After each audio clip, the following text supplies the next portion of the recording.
Good morning and thanks for joining the channel today. We're just fixing to hit the trail and go do some rucking, and when we get back after this beautiful sunrise that's coming up, we're gonna go in and take the leftovers from our holiday ham and probably dice it up and freeze dry it for use in future backpacking meals.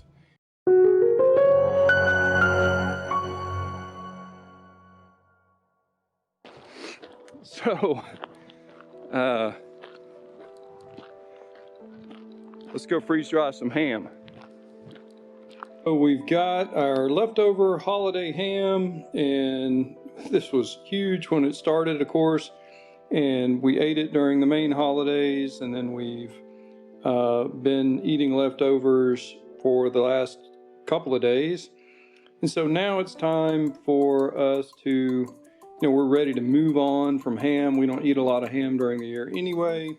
But I think what we're going to do to preserve this is we're going to go ahead and debone it. We'll probably use the ham hock for some beans or something, soup, something. And we'll go ahead and probably dice this ham so that we can freeze dry it and maybe use it in some other backpacking recipes for this spring and summer backpacking season. So anyway, that's what we're going to do. So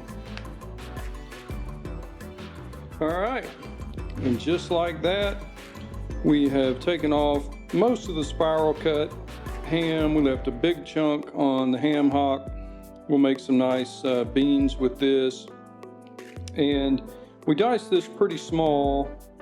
And we took off, pieces with connective tissue and a lot of fat. We took those off, and these pieces are pretty small, and that's because, we're not just preparing these and freeze drying them for long-term home storage preparedness, but really planning to use these in backpacking meals, like maybe baked beans with ham, or any place where you could use ham as a seasoning or the primary protein, maybe mac and cheese with ham or something like that. I've had some people request, a little bit higher carb entrees, and so maybe that would work good for that.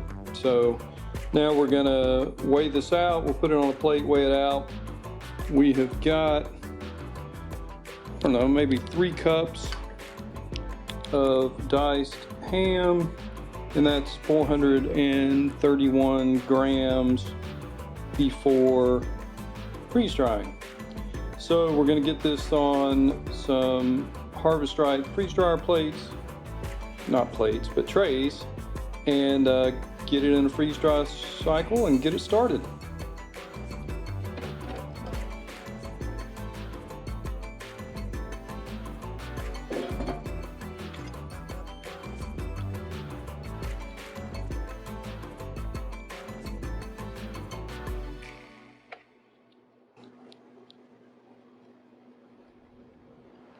Well, I just couldn't bring myself to run less than a full batch in a freeze dry cycle.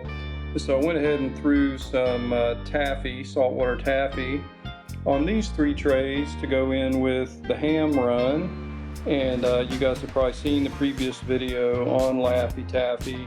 I'll try and put a card up in the corner for that. And if you see what looks like condensation on the sill mats, that is what it is. So I keep the sill mats in the freezer when I'm not using them, and when I pull them out and it's real humid like it is now, then it gets some condensation for a minute, but it's not going to affect the final product. The other pro tip for taffy, and I've done thousands and thousands of pieces of taffy here over the holidays to give away to people for gifts, is it seems like 24 pieces per tray is the perfect number if you're wanting, spheres that aren't touching each other when they come out. You don't have to break them apart.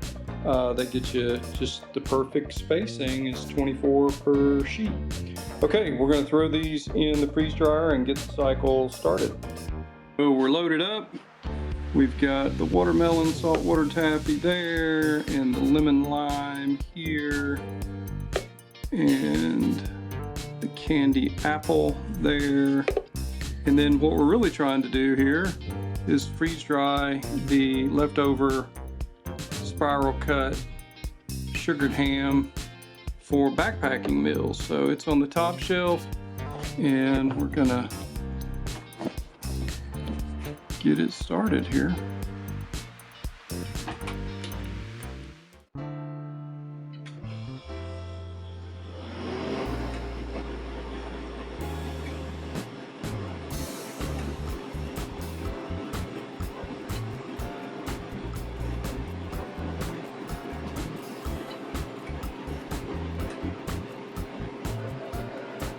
Right at 14 hours to run this batch. So we're gonna skip the defrost at the moment just so the noise will go away, and then well, actually we're gonna check it first because I can't imagine that it's not done, but if it does need more drying, then that way we'll be able to extend the dry time. All right.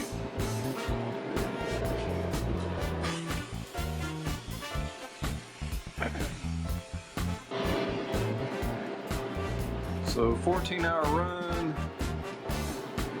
Let's check the batch. And the main thing that we're looking for here is the ham to use in other backpacking stuff. Well, I think it's freeze dried. Let's taste it. It's definitely freeze dried, and I can see using that in even trail mix. The only problem is if you put it in trail mix with nuts, it is gonna take on some of the moisture. So it's not, you know, by mixing it with non-freeze dried particles. So that probably wouldn't work, but it would be good in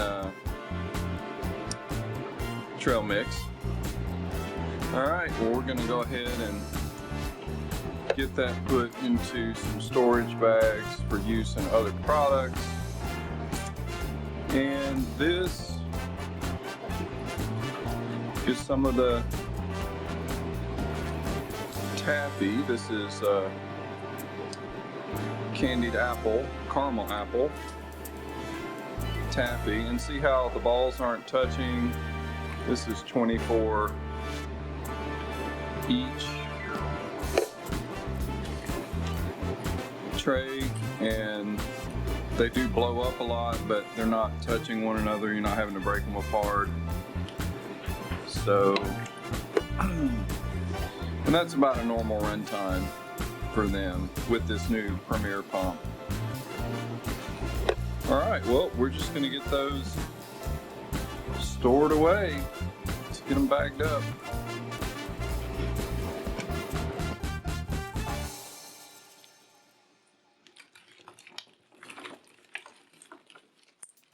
Okay, so we're just using a quart jar to store this ham, and I've got the ring is just barely finger tight, and we've got an upside down Harvest Right tray in here. We did not run through a defrost cycle because I don't want to wait for the full defrost cycle to actually get these or get the ham vacuum sealed. You could use a food saver vacuum attachment to do that, but we're going to use the Harvest Right here. And we're going to go to this test function, and we're going to turn on the vacuum.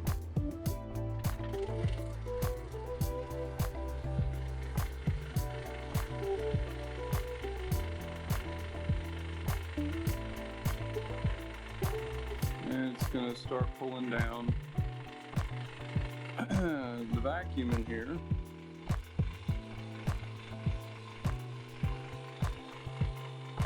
So I'm not sure what the perfect amount of vacuum is, but really anything under 3,000 is probably okay. Gonna get a super strong vacuum, so we're gonna go ahead and click done. And where did we end up? 1880. And so then as soon as I let the pressure back in, it's gonna seal the jar.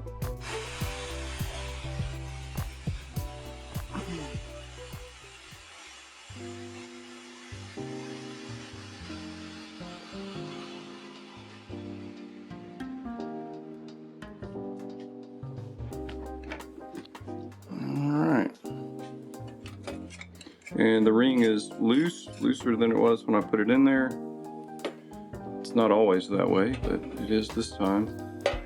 And it's clearly sealed there, just holding it from the ring. So this is a great way to put a nice strong vacuum on things that you want to make sure stay dry until you use them. So, and then what we're going to do, we've got such little ice here, is I'm probably going to take a wood spatula or silicone spatula and just come across here and knock these off. We'll just let it air